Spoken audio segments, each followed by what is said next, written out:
Hi everyone. Today is a really special day because today is Earth Day, and Earth Day is the one day of the year when we get to think about nature and the environment all day long. My name is Patrick, and today I'm going to read a book from one of my favorite authors when I was growing up. This is Dr. Seuss's The Lorax. At the far end of town, where the grickle grass grows, and the wind smells slow and sour when it blows, and no birds ever sing except old crows, is the street of the lifted Lorax. And deep in the grickle grass, some people say, if you look deep enough, you can still see today where the Lorax once stood, just as long as it could before somebody lifted the Lorax away. What was the Lorax? Why was it there? And why was it lifted and taken somewhere from the far end of town where the grickle grass grows? The Onceler still lives here. Ask him. He knows. You won't see the Onceler. Don't knock at his door. He stays in his lermkim, on the top of his store. He lurks in his lermkim, cold under the roof, where he makes his own clothes out of myth-muffled moof. And on special dank midnights in August, he peeks out of the shutters, and sometimes he speaks, and tells how the Lorax was lifted away. He'll tell you, perhaps, if you're willing to pay.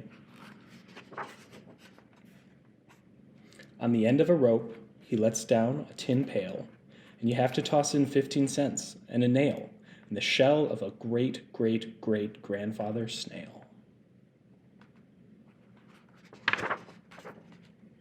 Then he pulls up the pail, and he makes a most careful count to see if you've paid him the proper amount. Then he hides what he pays you away in his snoove, his secret strange hole in the groovulous glove. Then he grunts, I will call you by whisper-mophone, for the secrets I tell are for your ears alone. Slurp! Down slups the whisper-mophone to your ear, and the old Onceler whispers are not very clear. Since they have come down through the Schnellergy hose, and he sounds as if he had been smallish bees up his nose. Now I'll tell you, he says, with his teeth sounding gray, how the Lorax got lifted and taken away. It all started way back, such a long, long time back. Way back in the days when the grass was still green, and the pond was still wet, and the clouds were still clean, and the song of the Swami Swans rang out in space. One morning I came to this glorious place, and I first saw the trees, the truffula trees, the bright-colored tufts of the truffula trees, mile after mile in the fresh morning breeze.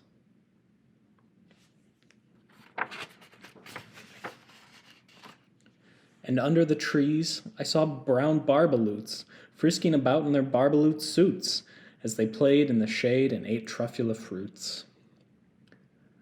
From the ripulous pond came the comfortable sound of hummingfish humming while splashing around. But those truffula trees, all my life I'd been searching for the trees such as these. The touch of their tufts was softer than silk, and they had the sweet smell of fresh butterfly milk. I felt a great leaping of joy in my heart. I knew just what I'd do. I unloaded my cart. In no time at all, I had built a small shop, and then I chopped down a truffula tree with one chop, and with great skillful skill and with great speedy speed, I took the soft tuff, and I knitted a thneed.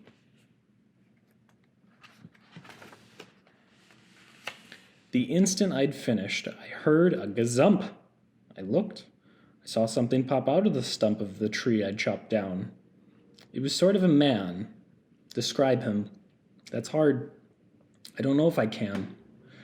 He was shortish, and oldish, and brownish, and mossy, and he spoke with a voice that was sharpish and bossy. Mister, he said with a sawdusty sneeze, I am the Lorax, and I speak for the trees. I speak for the trees have no tongues, and I'm asking you, sir, at the top of my lungs. He was very upset as he shouted and he puffed. What's that thing you've made from my truffula tuft? Look, Lorax, I said, there's no cause for alarm. I chopped just one tree. I am doing no harm. I'm being quite useful. This thing is a thneed. A thneed's a fine something that all people need. It's a shirt. It's a sock. It's a glove. It's a hat. But it has other uses, yes, far beyond that. You can use it for carpets, for pillows, for sheets, or curtains, or covers for bicycle seats. The Lorax said, Sir, you are crazy with greed. There is no one on earth who would buy that fool thneed. But the very next minute, I proved he was wrong. For just in that minute, a chap came along, and he thought the thneed I had knitted was great, and he happily bought it for the price of $3.98. I laughed at the Lorax. You poor, stupid guy. You can never tell what some people will buy. I repeat, cried the Lorax, I speak for the trees. I'm busy, I told him. Shut up, if you please. I rushed across the room and in no time at all built a radio phone. I put on a quick call. I called on my brothers and uncles and aunts, and I said, listen here. There's a wonderful chance for the whole Onceler family to get mighty rich. Get over here fast. Take the road at North Nitch, turn left at Weehawken, sharp right at South Stitch. And in no time at all, in the factory I built, the whole Onceler family was working full tilt. We were all knitting thneeds, just as busy as bees, to the sound of chopping of truffula trees.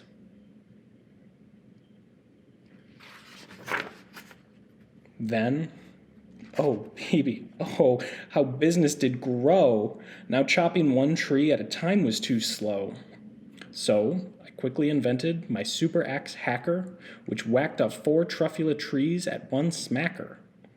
We were making thneeds 4 times as fast as before, and that Lorax, he didn't show up anymore. But the next week he knocked on my new office door. He snapped, I am the Lorax who speaks for the trees, which you seem to be chopping as fast as you please. But I'm also in charge of the brown barbaloots who've played in the shade in their barbaloot suits and happily lived eating truffula fruits. Now, thanks to your hacking my trees to the ground, there's not enough truffula fruit to go round. And my poor barbaloots are all getting the crummies because they have gas, no food in their tummies. They loved living here, but I can't let them stay. They'll have to find food, and I hope that they may. Good luck, boys, he cried, and he sent them away.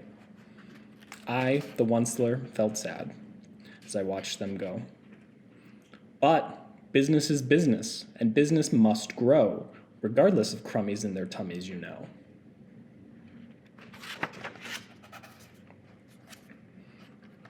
I meant no harm, I most truly did not, but I had to grow bigger, so bigger I got. I biggered my factory, I biggered my roads, I biggered my wagons, I biggered the loads of the thneeds I shipped out. I was shipping them forth to the south, to the east, to the west, to the north. I went on biggering, selling more thneeds, and I biggered my money, which everyone needs. Then again he came back. I was fixing some pipes when that old nuisance Lorax came back with more gripes. I am the Lorax, he coughed and he whiffed. He sneezed and he snuffed. He snargled, he sniffed. Onceler, he cried with a crufulous croak. Onceler, you're making such a smogulous smoke. My poor swami swans, why they can't sing a note. And no one can sing who has smog in his throat.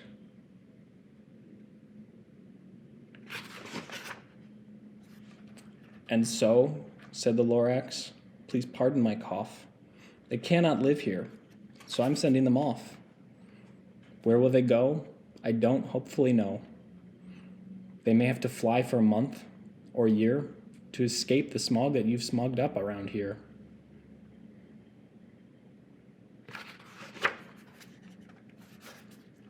What's more, snapped the Lorax. His dander was up.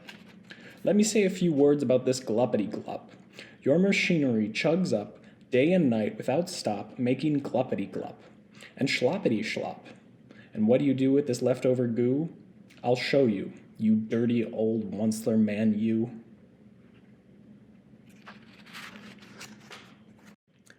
You're glumping the pond where the hummingfish hummed. No more can they hum, for their gills are all gummed. So I'm sending them off. Oh, their future is dreary.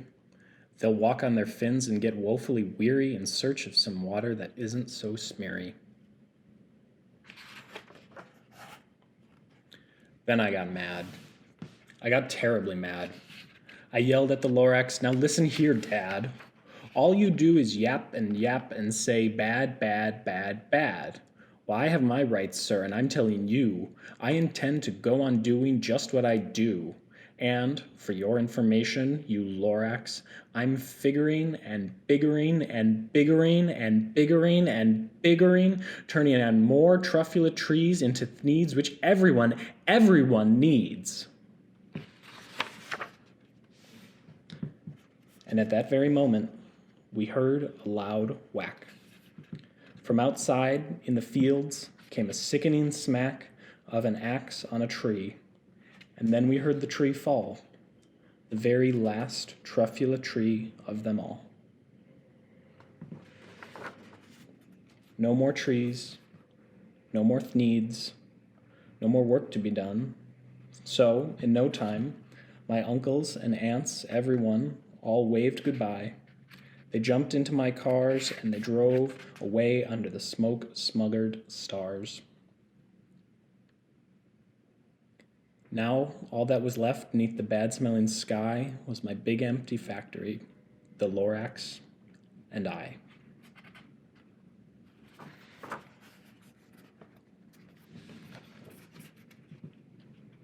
The Lorax said nothing. He just gave me a glance. Just gave me a very sad backwards glance as he lifted himself up by the seat of his pants. And I'll never forget the grim look on his face when he hoisted himself and took leave of this place through the hole in the smog without leaving a trace.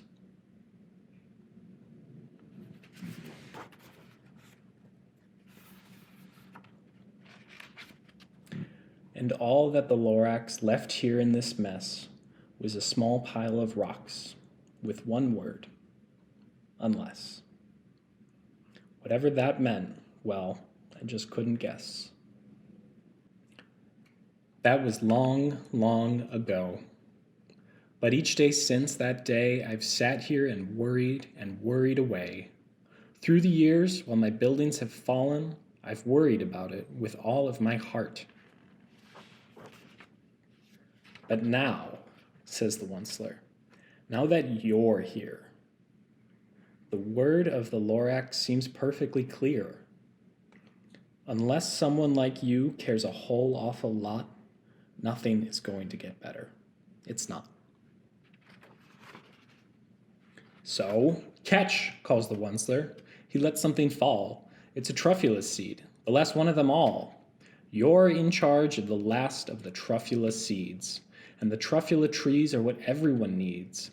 Plant a new truffula, treat it with care, give it clean water, and feed it fresh air. Grow a forest, protect it from the axes that hack, and then the Lorax and all of his friends may come back. The end.